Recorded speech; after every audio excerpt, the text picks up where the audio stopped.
Steve Andriole's career is focused on the development, application management of IT in government, industry, and most recently in academia. He currently holds the Thomas Lebrecht Professorship at Villanova School of Business.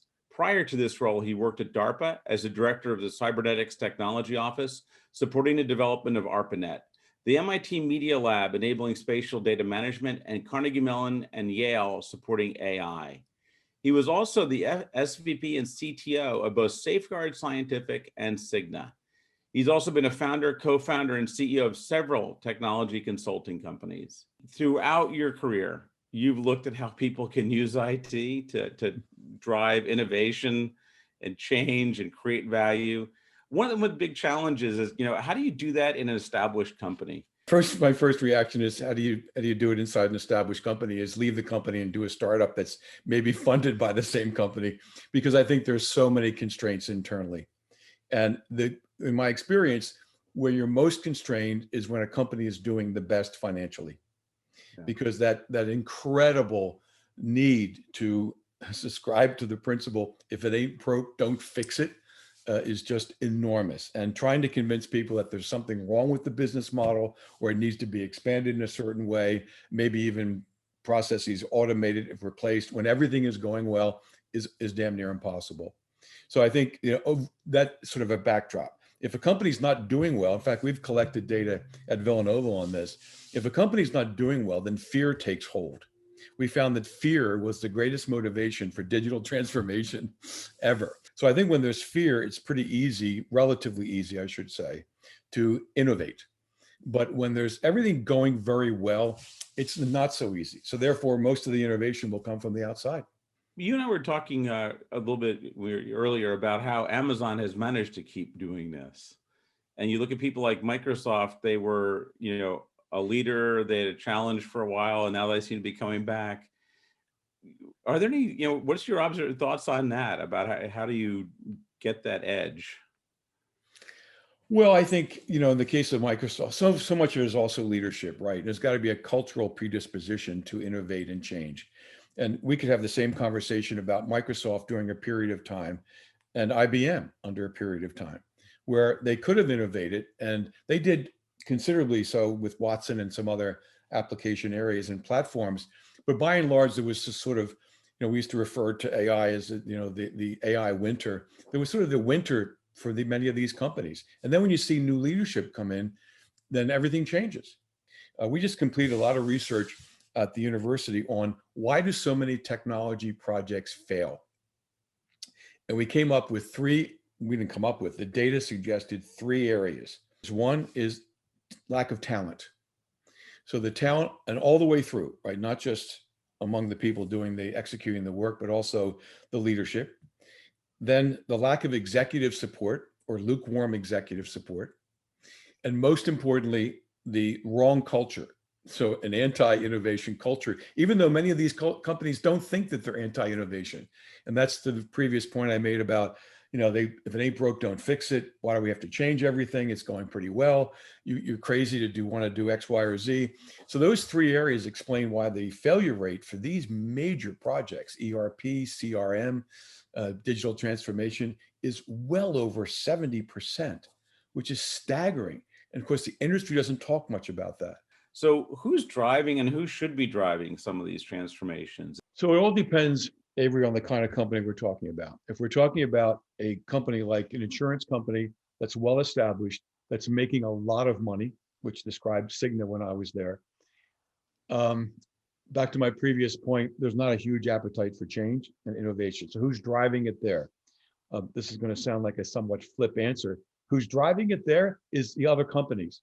In other words, if Aetna does something that looks like it might in any way, shape, or form threaten the market or make them more profitable, then there's always people looking at what are they doing and how are they doing it? Sticking with healthcare for a sec, because it's such a huge portion. Well, it's such a huge portion of the U.S. economy is the healthcare, and it's a deeply conservative industry.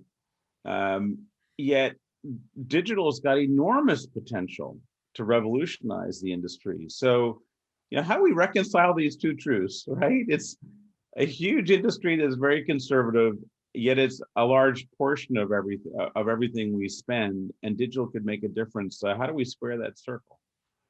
So several things. You wait for pandemics because they can be extremely helpful in, Yeah. seriously in disruption. So if you look at healthcare over the past year, 2 years, and certainly ongoing, you're going to see an awful lot of change. Telehealth, Yep. personalized medicine, the use of a variety of wearables. So you've got all kinds of things that are sort of, some of those existed before, but the acceleration of their adoption has been enormously influenced by the need to be remote, right? So I mean that's one part of it. The other part of it is you've got to sell ROI around cost savings to that industry. And one of the things I've learned in various positions is you build your political capital internally by first saving money. After you've done that, then you can turn to some, perhaps some revenue generation ideas. And when you can do that, that has to all be done as a kind of prototyping exercise. Phase one, phase two, phase three, sort of, walk before you run, because you'll never sell in those kinds of companies, healthcare, conservative, insurance, same kind of company. You're never going to sell them on any kind of disruptive change, unless again, there's a pandemic gun to their head. It's interesting, one of the things the pandemics also caused is a lot of, mental stress on people across the board. And there's been a growth of a whole set of mental health apps, things like Calm and Headspace, but then a whole bunch of questions about reimbursement and how you do treatment. So what are your thoughts about how healthcare providers could provide virtual mental health resources to, their patients using digital channels? Same argument. I think that you have to prove to them that by doing this at this point will save you money longer term. It's got to be a cost argument. It's just got to be, because they're so reluctant to tap into anything that may add expenses, increase expenses. So there's so many arguments like that, even though we tend to resist arguments like that, even when the data is compelling. Pay me now, pay me later. Pay me later is a much bigger bill, but so many companies still resist that. You've got to show the data that this makes perfect sense for us to do it now and not later, because we're going to pay a whole lot more later on. One of the things I'm really taking away from you, and it's a hard thing to do, which is to really put yourself in the position of that other person and what's their goal, and how can your initiative serve their goal? Is that a Oh good way? God, yeah. I mean, I tell my students at the university when they begin their careers, look for the so-called influence paths in the company. Who has control? Who has the power, decision-making power? Then ask what motivates them. So you've got to get inside their heads to the extent possible, right? So careers that are just minted are hard to do that, but your question is exactly right.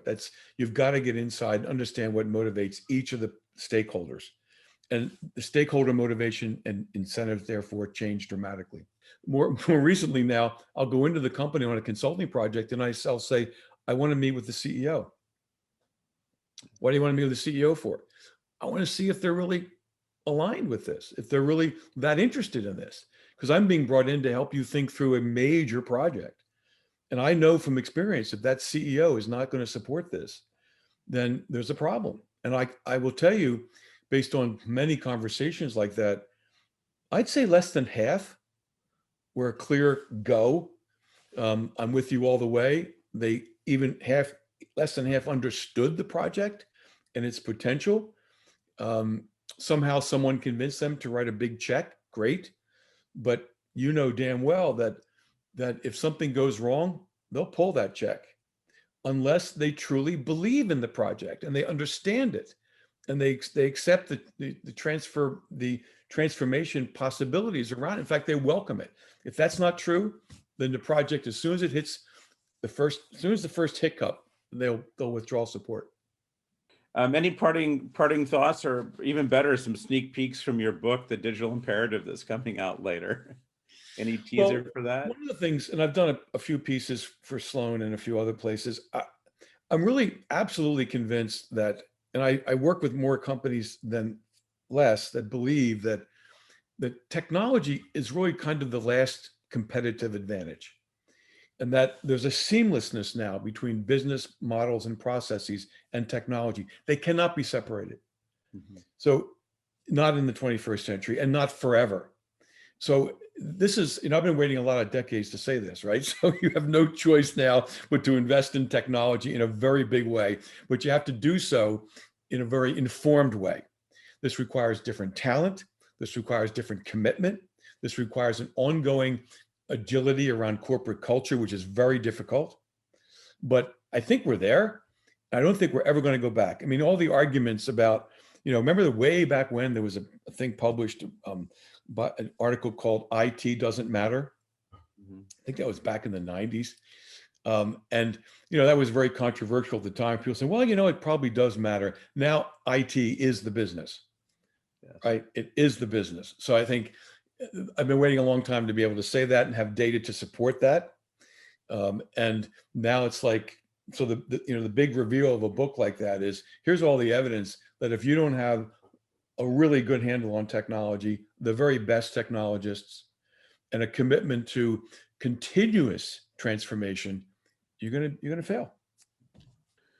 Well, thank you very much for the time. And, again, for all of you people viewing, if you're interested in being involved with DTV, please email us. This is a regular channel, and we look forward to continuing to bring great people like this to give you insights about digital technology. Thank you for your time.